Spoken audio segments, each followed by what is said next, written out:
and welcome to Smart Learning. আজকে আমরা Indian পলিটির সবচেয়ে গুরুত্বপূর্ণ অধ্যায় অর্থাৎ ফান্ডামেন্টাল রাইটস নিয়ে আলোচনা করব। প্রিলিমসের জন্য কোন কোন বিষয় গুরুত্বপূর্ণ সেগুলো আমরা ডিটেলসে দেখব। প্রথমত ফান্ডামেন্টাল রাইটস কত নম্বর আর্টিকেল থেকে কত নম্বর আর্টিকেল পর্যন্ত রয়েছে এবং কোন পার্টে রয়েছে।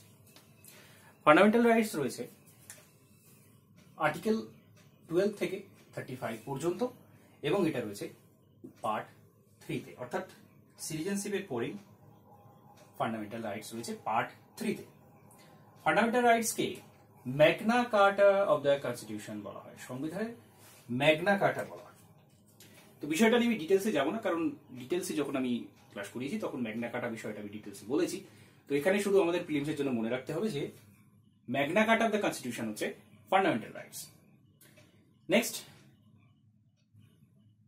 সংবিধানের যে আর্টিকেলগুলো রয়েছে ফান্ডামেন্টাল রাইটস এর উপর, সেগুলোকে বিভিন্ন ভাগে ভাগ করা যায়। সেগুলো কি? প্রথমত রাইট টু ইকুয়ালিটি, অর্থাৎ সাম্যের অধিকার, সমানতার অধিকার।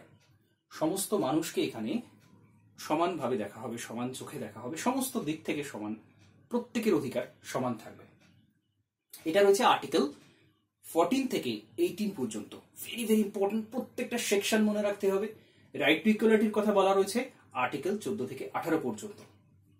নেক্সট, রাইট টু ফ্রিডম, স্বাধীনতার অধিকার। ভারতবর্ষের যারা সিটিজেন তারা কি কি স্বাধীনতা পাবেন, কি কি স্বাধীনতা ভোগ করবেন, সেটা বলা রয়েছে আর্টিকেল 19 থেকে আর্টিকেল 22 পর্যন্ত। আর্টিকেল 19 থেকে 22 পর্যন্ত রাইট টু ফ্রিডম রয়েছে। Next, right against exploitation, article number 23 to 24, অর্থাৎ শোষণের বিরুদ্ধে অধিকার।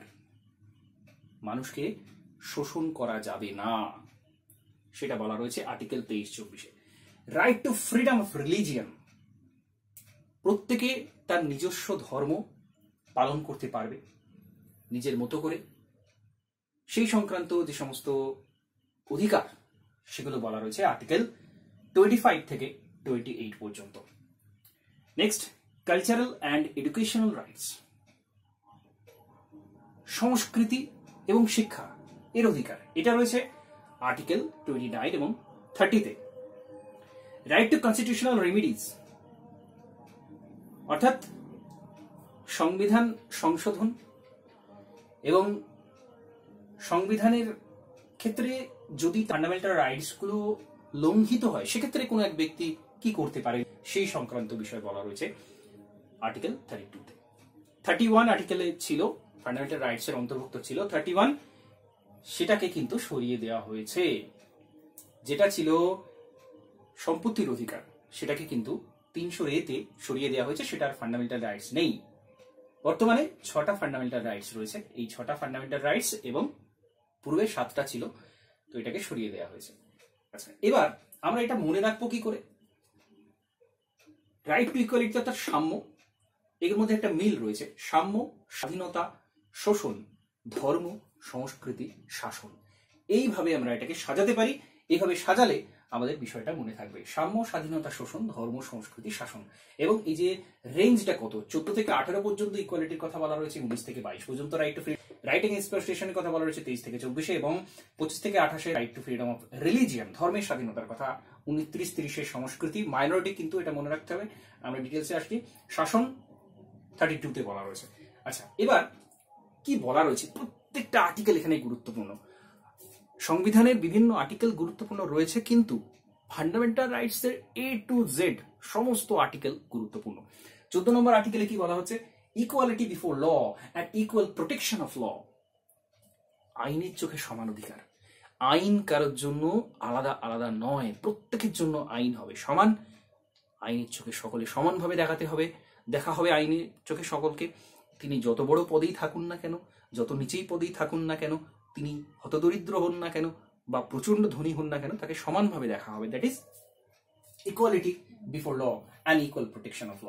Next, article 50, prohibition of discrimination on grounds of religion, race, caste, sex or place of birth, অর্থাৎ এখানে কোনো ভেদাভেদ করা যাবে না, ডিসক্রিমিনেশন করা যাবে না। ধর্মীয় ভিত্তিতে কোনো ডিসক্রিমিনেশন কোথাও কিন্তু থাকবে না। কোনো রকম ডিসক্রিমিনেশন, পৃথকীকরণ ধর্মের ভিত্তিতে, জাতির ভিত্তিতে, শ্রেণীর ভিত্তিতে, লিঙ্গের ভিত্তিতে বা জন্মস্থানের ভিত্তিতে কোনো রকম ভাবে কাউকে আলাদা করা যাবে না, ডিসক্রিমিনেশন করা যাবে না। কাউকে বেশি সুযোগ দেওয়া হলো, কাউকে কম সুযোগ দেওয়া হলো, এই বিষয়টা কখনোই করা যাবে না। আর্টিকেল 16 কি বলছে? Equality of opportunity in matters of public employment, অর্থাৎ সরকারি চাকুরির ক্ষেত্রে সমান অধিকার। তো এখানে প্রশ্ন আসে যে চাকুরির ক্ষেত্রে যদি সমান অধিকার দেয়াই হয়, তাহলে আলাদা করে রিজার্ভেশনটা কেন আসে? তো এখানেই আর্টিকেল 16 কিন্তু এর এক্সেপশনটা বলা রয়েছে যে যারা পিছিয়ে পড়া বর্গ রয়েছে তাদের জন্য কিন্তু সংরক্ষণ করা যাবে, যেটা আরো অন্যান্য আর্টিকেলে বলা রয়েছে এবং এই 16এও কিন্তু সেটা আলাদা করে বলা রয়েছে। 16 এর ভিতরে 1, 2, 3 অনেক ভাগ রয়েছে। আর্টিকেল 17 কি বলা রয়েছে? Abolition of untouchability and prohibition of its practice, অর্থাৎ আনটাচেবিলিটি, অস্পৃশ্যতা ভারতবর্ষের সমাজে দীর্ঘদিন ধরে, সেই লেটার বেদিক পিরিয়ড থেকে, যবে থেকে শ্রেণী বিভাজন শুরু হয়েছে তবে থেকে কিন্তু এই অস্পৃশ্যতা, শূদ্র শ্রেণীর মানুষ, নিম্ন শ্রেণীর মানুষ, দলিত শ্রেণীর মানুষ, তাদেরকে অস্পৃশ্য করে রাখা।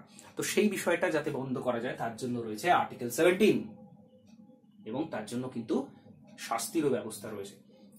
আনটাচেবিলিটি অ্যাক্ট রয়েছে একটা 1955, এখানে একটু মনে রাখতে হবে, এবং সেটা আর্টিকেল 17 এর জন্যই পরে করা হয়েছে।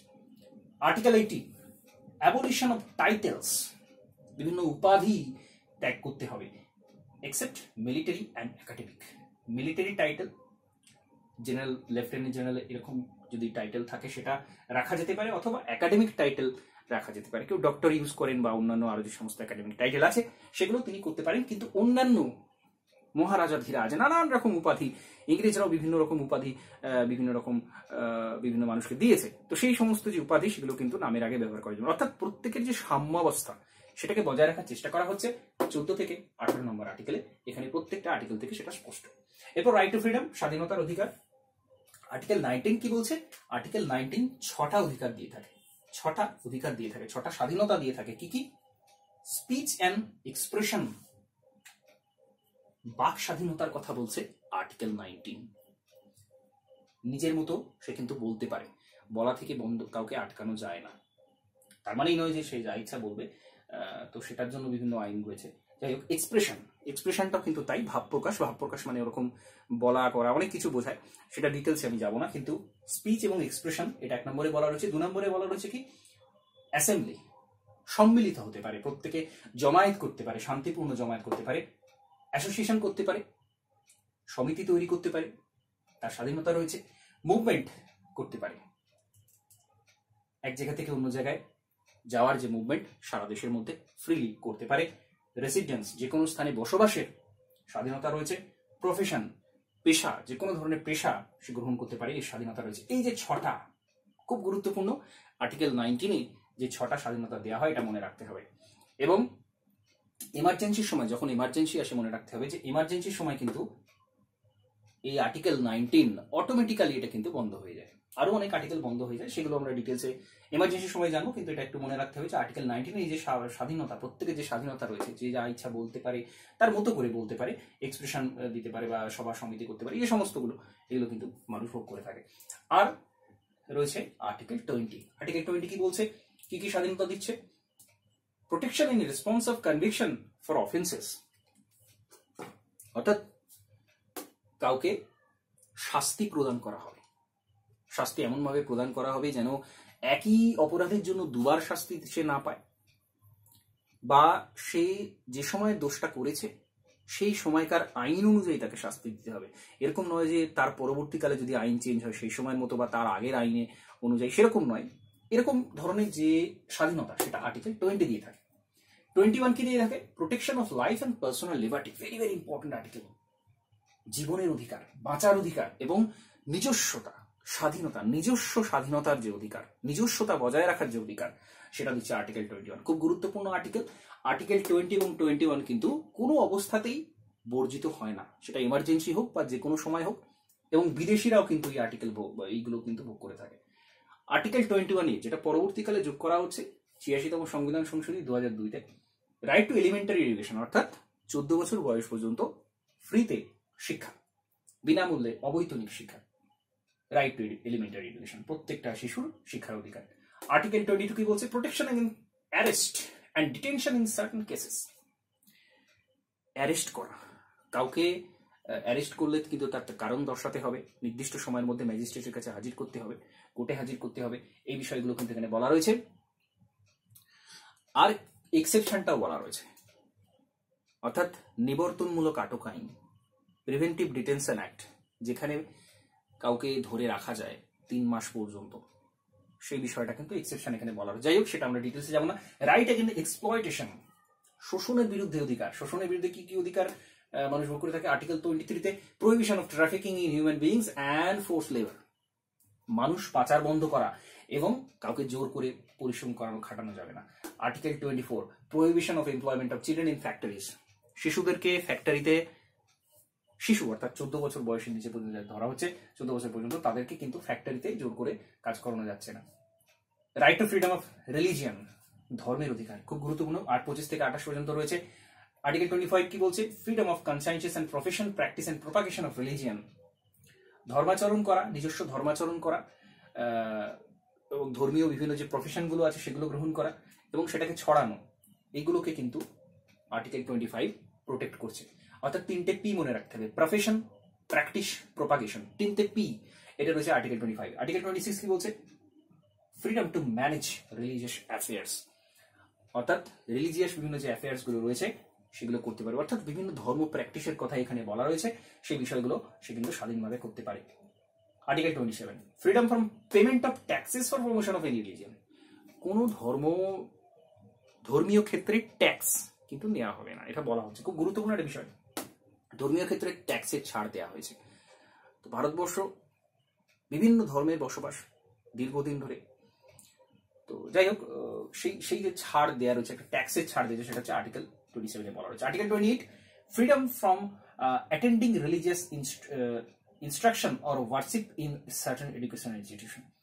তো এডুকেশনাল ইনস্টিটিউশনে এই যে ওয়ার্শিপ এবং রিলিজিয়াস যে অ্যাফেয়ার গুলো হয় সেগুলোকে কিন্তু অ্যাটেন্ড করার ফ্রিডম রয়েছে, স্বাধীনতা রয়েছে, সে অ্যাটেন্ড করতে পারে, না করতে পারে। তো এই যে আর্টিকেল 28 কিন্তু এটা বলছে। আচ্ছা, এরপর cultural and educational rights, very very important, সাংস্কৃতিক শিক্ষাগত অধিকার আর্টিকেল 29-30 বলা রয়েছে। এখানে কি বলছে? Protection of language, script and culture of minorities, very very important, minorities এর কথা বলা হয়েছে। ভারতে মাইনরিটির সংজ্ঞা কিন্তু রিলিজিয়াস এবং ল্যাঙ্গুয়েজ, এই দুটো বিষয়ে মনে রাখতে হবে। ভারতবর্ষের ক্ষেত্রে মাইনরিটি বলতে কিন্তু রিলিজিয়াস এবং ল্যাঙ্গুয়েজগত মাইনরিটিকে বোঝানো হয়, এবং তাদের যে ল্যাঙ্গুয়েজ, তাদের যে ভাষা, তাদের যে স্ক্রিপ্ট এবং তাদের কালচার, সেটাকে রক্ষা করা, সেই সংস্কৃতিটাকে প্রোটেক্ট করা, সেটা কিন্তু আর্টিকেল 99 দিচ্ছে। আর্টিকেল 30 কি বলছে? Right of minorities to establish and administer educational institution, যারা মাইনরিটি রয়েছে তারা তাদের জন্য নিজস্ব এডুকেশনাল ইনস্টিটিউশন তারা কিন্তু তৈরি করতে পারে, প্রতিষ্ঠা করতে পারে, তাদের নিজেদের মাইনরিটি যে তাদের যে কালচার সেটাকে বজায় রাখার জন্য, তাদের শিক্ষা ব্যবস্থা বজায় রাখার জন্য তারা কিন্তু এডুকেশনাল ইনস্টিটিউশন স্থাপন করতে পারে। Very very important. Right to constitutional liberties, very very important. Article 32, যেটাকে heart and soul of the constitution বলেছিলেন বি.আর. আম্বেদকর। কেন বলেছিলেন? কি বলা হচ্ছে এখানে? Right to move supreme court for the enforcement of fundamental rights including the writs of, 5টা writs রয়েছে, এবং এই যে প্রত্যেকটা ফান্ডামেন্টাল রাইটস, এটা যদি লঙ্ঘিত হয় কোনো ব্যক্তি, সরাসরি সেই ব্যক্তি সুপ্রিম কোর্টে যেতে পারেন। এখানে যতগুলো আর্টিকেল রয়েছে সেই আর্টিকেলের মধ্যে কোনো একটা যদি বিঘ্নিত হয়, কোনো মানুষ, তিনি ভারতবর্ষের বাসিন্দা, সিটিজেন, তিনি কিন্তু সরাসরি সুপ্রিম কোর্টে যেতে পারেন। এতটাই পাওয়ারফুল এই ফান্ডামেন্টাল রাইটস। ব্যক্তি স্বাধীনতা, ব্যক্তি অধিকার, এটাকে এত বেশি গুরুত্ব দেওয়া হয়েছে, এই জন্যই কিন্তু এই অধ্যায়টা এত বেশি গুরুত্বপূর্ণ হয়ে যায়। প্রত্যেকটা আর্টিকেল এখানে মনে রাখতে হবে। তো আর্টিকেল 32 কিন্তু এটা বলছে। আচ্ছা, সুপ্রিম কোর্টে যাওয়া যায় আর হাইকোর্টেও যাওয়া যায়। তো সরাসরি সুপ্রিম কোর্টে যাওয়া যায়, কিন্তু সরাসরি সুপ্রিম কোর্টে গেলে কারণ দর্শাতে হয়, কেন সে হাইকোর্টে গেল না সেটা কিন্তু তাকে বলতে হয়। তো যাই হোক, হাইকোর্ট বা সুপ্রিম কোর্টে যাওয়া যায়। রিটস ডিটেলসে আমি অলরেডি পড়িয়েছি, আলাদা করে একটা লেকচার চলছে শুধু রিটসের উপর, এখানে আমি খুব বেশি ডিটেলসে যাবো না। এখানে আমি একটা ট্রিক্স বলে দিয়েছিলাম যে রিটসগুলো কিভাবে মনে রাখতে হবে, কোন রিটসটা কি বলছে, সেই ট্রিক্সটা আমি এখানে ছোট করে বলবো।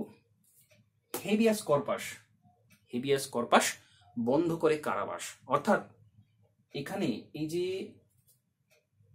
Protection against arrest and detention, এই বিষয়টা কিন্তু হেভিয়াস কর্পাস দিয়ে রক্ষা করা হয়। অর্থাৎ কাউকে জোর করে আটক করা যাবে না, ইচ্ছাকৃত আটক করা যাবে না, যথেষ্ট কারণ দর্শাতে হবে। হেভিয়াস কর্পাস বন্ধ করে কারাবাস, তো কাউকে জোর করে আটক করে রাখা যায় না ইচ্ছাকৃতভাবে, এটাই হচ্ছে হেভিয়াস কর্পাস। অর্থাৎ কাউকে এভাবে যদি কেউ আটক করে রাখা হয়, তখন সুপ্রিম কোর্ট বা হাইকোর্ট তারা এই হেভিয়াস কর্পাস রিটসটা জারি করে তাকে মুক্ত করে দেয় বন্দি থেকে, বন্দি দশায়। যদি যথেষ্ট কারণ থাকে তাহলে করতে পারবে না, কিন্তু যদি কারণ না থাকে তাহলে কিন্তু হেভিয়াস কর্পাস জারি করে তাকে মুক্ত করে দেওয়া হয়। হেভিয়াস কর্পাস বন্ধ করে কারাবাস। ম্যান্ডামাস, ম্যান্ডামাস চুপচাপ কাজ করে যাস। অর্থাৎ কোনো ব্যক্তি যদি কোনো সরকারি ব্যক্তি, সরাসরি বলা যায়, এটা কিন্তু অন্য সরকারি সংস্থা ছাড়া অন্য কোনো সংস্থাতে এটা কার্যকর হয় না। ম্যান্ডামাস, ম্যান্ডামাস শুধুমাত্র সরকারি সংস্থার উপর কার্যকর হয়। কোনো ব্যক্তি যদি তার ডিউটি পালন না করে থাকেন তাহলে কিন্তু ম্যান্ডামাস জারি করে তার ডিউটিটা পালনে বাধ্য করা হয়। হাইকোর্ট, সুপ্রিম কোর্ট সেটা করে থাকে। ম্যান্ডামাস চুপচাপ কাজ করে, অর্থাৎ কাজ করতে বলা হচ্ছে এখানে। যে ব্যক্তি যিনি কাজ করছেন না, তার করণীয় যেটা সেটা করছেন না, সেটা করানোর জন্য তার ম্যান্ডামাস জারি করা হয়। প্রহিবিশন, প্রহিবিশন নিজের এলাকায় থাক। অর্থাৎ প্রহিবিট করা হচ্ছে কাউকে, কাউকে নিষেধ করা হচ্ছে এক প্রকার। কিসের নিষেধ করা হয়?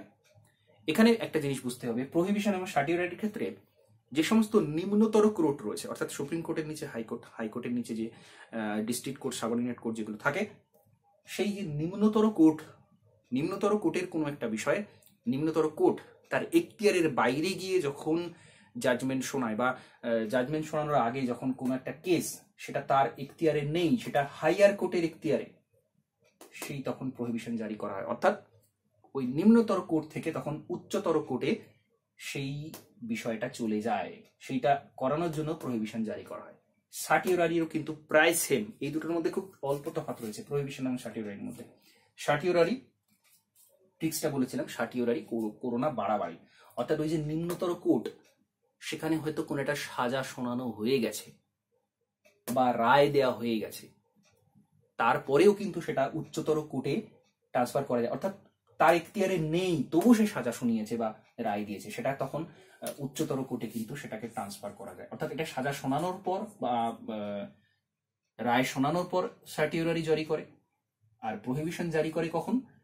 যখন রায় শোনানো হয়নি, অলরেডি সেই মামলাটা চলছে, কিন্তু সেই নিম্নতর কোর্টের এখতিয়ারে নেই, সেটা হাইকোর্ট, সুপ্রিম কোর্টের কাছে যাওয়ার কথা। এখানেও তাই, নিম্নতর কোর্টের এখতিয়ার নেই, হাইকোর্ট, সুপ্রিম কোর্টে যাওয়ার কথা, তখন এই দুটো জারি করা হচ্ছে। প্রহিবিশন নিজের এলাকায় থাকে এবং সার্টিওরারি করোনা বাড়াবাড়ি, একই বিষয় প্রায় দুটো। কুয়ারেন্টো, কুয়ারেন্টো অর্থাৎ কি অধিকারে কোনো এক ব্যক্তি কোনো এক অফিসে রয়েছেন, তিনি কি অধিকারে রয়েছেন, অর্থাৎ তার কিন্তু সেখানে থাকার অধিকার নেই, তার যোগ্যতা নেই সেখানে থাকার, কিন্তু তাও তিনি সেই অফিসটাতে আছেন, সেটা ফ্রডের মাধ্যমে হোক, যেমন করে হোক আছেন, তো তখন এই রিটসটা জারি করা হয় কুয়ারেন্ট, অর্থাৎ কি অধিকারে, এবং তাকে সেই জায়গা থেকে সরানো হয়। এগুলো মনে রাখতে হবে। রিটস জারি করতে পারে হাইকোর্ট এবং সুপ্রিম কোর্ট, এবং রিটস জারি করার ক্ষমতা সুপ্রিম কোর্টের থেকে কিন্তু হাইকোর্টের বেশি। ভেরি ভেরি ইম্পর্টেন্ট, সুপ্রিম কোর্টের থেকে হাইকোর্টের বেশি ক্ষমতা রয়েছে রিটস জারি করা। সুপ্রিম কোর্ট শুধুমাত্র ফান্ডামেন্টাল রাইটস বিঘ্নিত হলে এই রিট জারি করতে পারে, কিন্তু হাইকোর্ট যে কোনো কারণে, হাইকোর্ট যে কোনো কারণে এই রিটসগুলো কিন্তু ইস্যু করতে পারে। তো রিটসের ব্যাপারে এই কয়েকটা বিষয় মনে রাখতে হবে। ফান্ডামেন্টাল রাইটস এর কিন্তু প্রত্যেকটা আর্টিকেল এখানে গুরুত্বপূর্ণ। আর্টিকেল থেকে প্রশ্ন কিন্তু অবশ্যই থাকতে দেখা যায়, আর খুবই গুরুত্বপূর্ণ এইসব যে প্রত্যেকটা ইনফরমেশন বললাম, পুঙ্খানুপুঙ্খ এগুলো মনে রাখতে হবে। তো এই অধ্যায়টা এখানে শেষ করছি। নমস্কার, ধন্যবাদ।